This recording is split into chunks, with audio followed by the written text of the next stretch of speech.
USC's fight song is the best. Where would you rate Miami's? Bottom third. I don't really think that, like, musicality wise it's there, as in like they did a lot of, it's almost like going to a gourmet restaurant where you can tell like all of these chefs are French trained and oh my goodness, like their brunoising of the vegetables is incredible, but like the flavor isn't necessarily there, so you're doing all this work, but to what end? I think, yeah, like Miami's fight song is a little bit like that. There's a lot of florid musical figures and like things. Okay, well, oh, and then it pivots here a little bit and it does this and it highlights this and that, but like I don't necessarily think it was the most well crafted piece in the world. I will say, when I was growing up, I'm from Detroit, if you remember, everybody and their mom played the Michigan fight song "Hail to the Victors" because it's like 6 notes, right? And let me see, so do re mi fa re mi fa sol la do. Like it's literally like 6 notes the whole way through. And I had a good friend in my band in middle school, and he was like, "Hey, Mr. Miller," my band director in 6th grade. Jesus, I just pulled that name out of thin air. He was like, "Why can't we? Like, I'm a Sparty fan. Why can we not play Sparty's fight song?" And I'll never forget it. He goes, "Oh, that's too hard for you guys." I said, "Why?" He said, "Oh, no. They actually like wrote music for the Michigan State fight song. Like the Michigan fight song was like, let's put the first 5 notes in a row together because it's at a basic level so everybody can know it, play it, and sing it.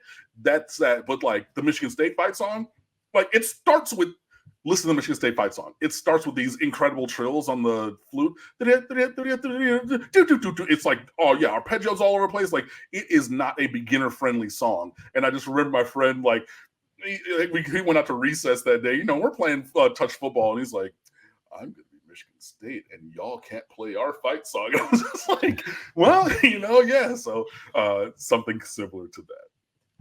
So to the musicologists, they can brag about the Michigan State fight song. However, to the masses, there is effectiveness and simplicity to say we're going to put together something that people are going to be able to replicate and want to play because they can do it, and the masses are going to be able to catch on to the hook, and yeah, it becomes iconic.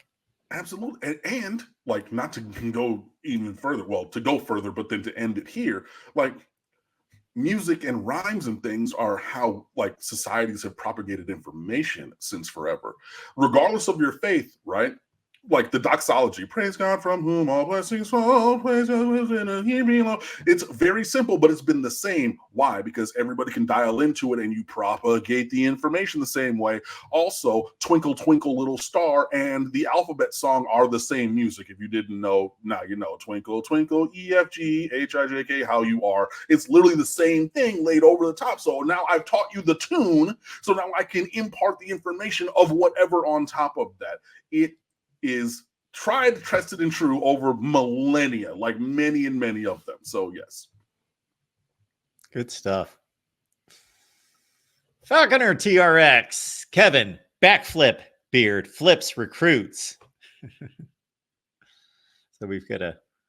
Oh no, yeah. Because sorry, I had to spit real quick, but so Kevin Beard was video, or Vernell Brown III shared a video yesterday of he himself, Vernell Brown, the high school kid, and Kevin Beard, the guy almost my age or similar age, both doing standing backflips during Vernell Brown's photo shoot on his official visit. Yeah, like, yeah, that was really impressive. Like, I know Gabby tweeted it. He was like, "Yo, I didn't know that KB had that in the bag. I didn't know he had that in the bag either. I think I knew that he had that in the bag previously. I didn't know that at 40 something years old he was gonna just stand there in slacks and a quarter zip and then bust out a standing backflip, but did. It was really impressive.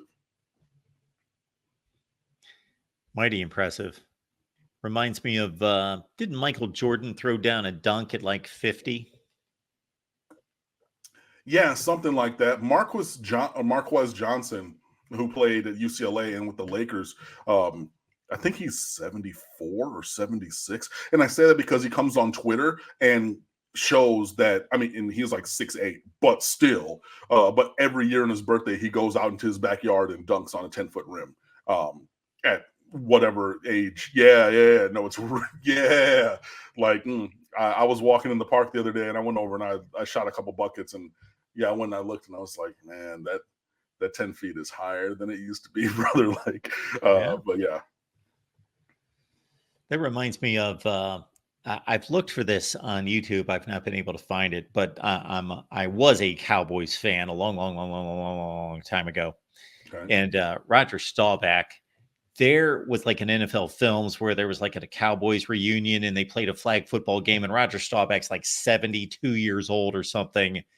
And it's like, this guy's on a regulation football field, like throwing outs, beautiful shots. And it's like, of course, it doesn't have the velocity that it did 35 years ago, but it's like, wow, when you are that great of an athlete, it was like, wow, look at this dude. He's like 72 years old and he can throw like these just beautiful out routes, and he's just got the spin on it and it's perfect. And yeah, crazy. Nice.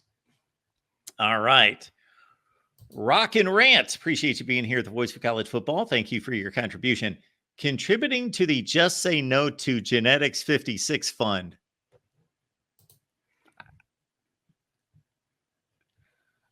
Okay.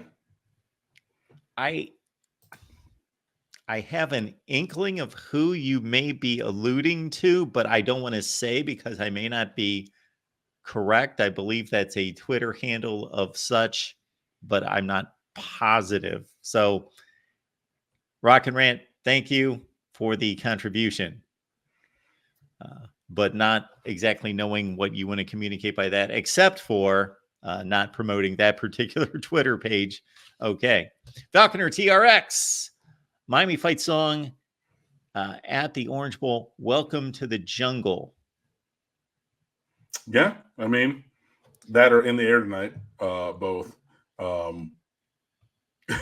You could I just went over to the chat. I see George was, talking some noise. It's like, hey, relax, Cam. I'm like, bro, I saw it and I just kept scrolling. But yeah, there are a lot of different things. I'm sorry, I was just thinking back to all of the media I consumed about the college football video game. Very upset that Enter Sandman and Jump Around were not able to get licensed. I know that Metallica has like long been against licensing their music for, things of this nature. So like you won't see that for the Virginia Tech entrance. It's really cool. Like that they do that. And like in real life, like it actually, that's one of the traditions at another school that like I enjoy when I see that. Same thing with Jump Around, man. It's just like House of Pain, before the fourth quarter. I'm interested to see how those are represented without EA being able to license the actual songs. But yeah, just that made me think of that when Falconer put that up there. That must have been the origin of a X post that I saw this week where somebody was asking, what are some of the great sports themes, modern rock themes of the last, 30, 40 years. We're not talking about, marching band stuff, rock themes that are your favorite. And my mind doesn't work like that. So, but I was reminded every time I read one, I was like, oh yeah, that's one. And that fits. Obviously there's typically some of them, it's just the drive of the music, Welcome to the Jungle. There's you can make a connection to a sports setting and an atmosphere, but some of them are very, of course, the na, hey, goodbye to a pitcher when he gets yanked. Many of them, of course, the wording of the song and it fits a sports situation really well. Yeah.